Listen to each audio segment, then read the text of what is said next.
Bayan ng Santa Cruz, kabisera ng lalawigan ng Laguna, primerang bayan at sentro ng kalakalan.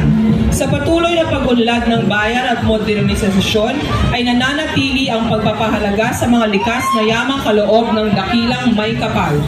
Mga bunga ng halaman sa kapaligiran, sa tubig at lupa na pinagsama-sama karosa. Mga butil ng munggo at mais na pinagsama-sama upang mabuo ang logo ng bayan. Mga bagaybay ng puno ng nyog na naglalarawan ng kasaganahan at matong ulo ng kalabaw, simbolo ng kasipagan at lakas ng mga mamamayan.